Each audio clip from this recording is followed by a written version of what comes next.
கோவையில் தங்க நகை தொழிலாளியிடம் 470 கிராம் நகைகளை கொள்ளையடித்த மர்ம நபர்களை விரைந்து கண்டுபிடிக்க கோரி மாநகர காவல் ஆணையர் அலுவலகத்தில் விஸ்வபாரத் மக்கள் கட்சியின் தேசிய பொதுச் செயலாளர் பாபுஜி சுவாமிகள் மனு வழங்கினர்.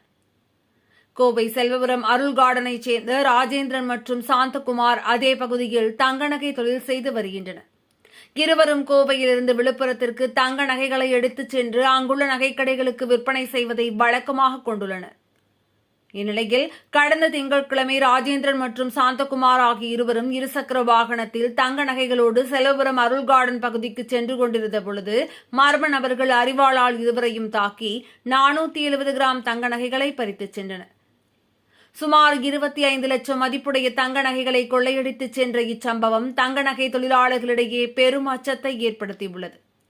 இந்நிலையில் இந்த சம்பவத்தில் ஈடுபட்ட குற்றவாளிகளை விஸ்வபாரத் மக்கள் கட்சி சார்பாக மாநகர காவல் ஆணையரிடத்தில் மனு வழங்கப்பட்டது.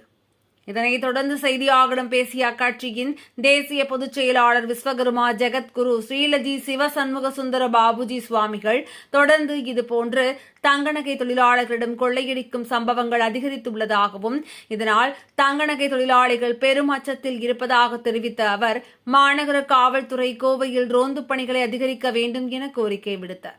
இதில் அவருடன் விஸ்வபாரத் மக்கள் கட்சியின் தலைவர் வேலுமணி, மாநில இளைஞரணி செயலாளர் ஸ்ரீ பிரகாஷ்குமார், மாநில மகளிர் அணி செயலாளர் ராதாராஜன், மாவட்ட தங்கநகை பிரிவு நாச்சிமுத்து, மாநகர தங்கநகை பிரிவு விஸ்வநாதன், கோவை மண்டல பொறுப்பாளர் ரிக் ரவி சிவமணி, இளைஞரணி நிர்வாகிகள் தொண்டாமுத்தூர் செயலாளர் ஆனந்த் பிரபு, தெற்கு மண்டலம் கண்ணன், கோவிந்தராஜ், ரமேஷ் பாபு, நாகராஜ், மேற்கு மண்டலம் ராகுல், தெற்கு மாவட்ட தலைவர் லக்ஷ்மணன், கோவை மாவட்ட மகளிர் அணி இந்துமதி, கோவை மாவட்ட துணை செயலாளர் கல்பனா மற்றும் இளைஞரணி நிர்வாகிகள் அனைவரும் உடனிருந்தனர்.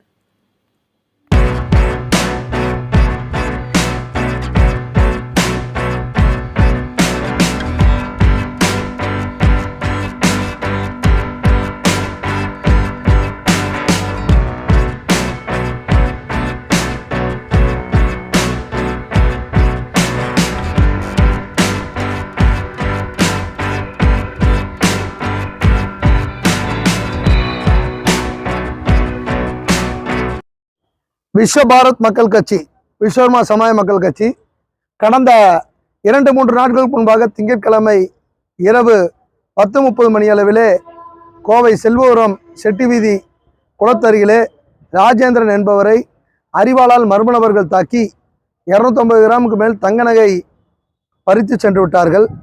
இதற்காக அந்த மர்ம நபர்களை காவல்துறை பிடிக்க வேண்டும் என்பதற்காக வேண்டி விஸ்வபாரத் மக்கள் கட்சியின் சார்பாக இன்று கோவை கமிஷனர் அலுவலகத்திலே கமிஷனரை சந்தித்து நாங்கள் மனு கொடுத்திருக்கிறோம்.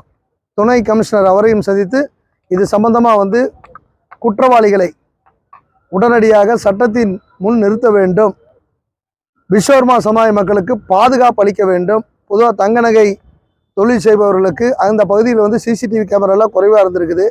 அதனால் சிசிடிவி கேமராவெல்லாம் அந்த பகுதியில் அதிகமாக பொருத்த வேண்டும்.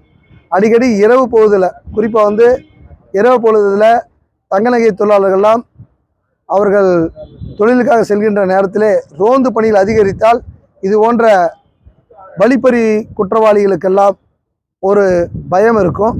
அப்போ அவங்க இது போன்ற தவறுகள் செய்யாமல் தடுக்கப்படலாம். கமிஷன் என்ன சொன்னார்னா, இன்றைக்கி குற்றவாளிகள் நாங்கள் நெருங்கிட்டோம் அப்படின்ட்டாரு. 2-3 பேர்த்த பிடிச்சிருக்கோம், அதிகபட்சமாக 2 நாட்களில் அவர்கள் கோர்ட்டில் நிறுத்தப்படுவார்கள் அப்படின்னு சொல்லியிருக்காரு.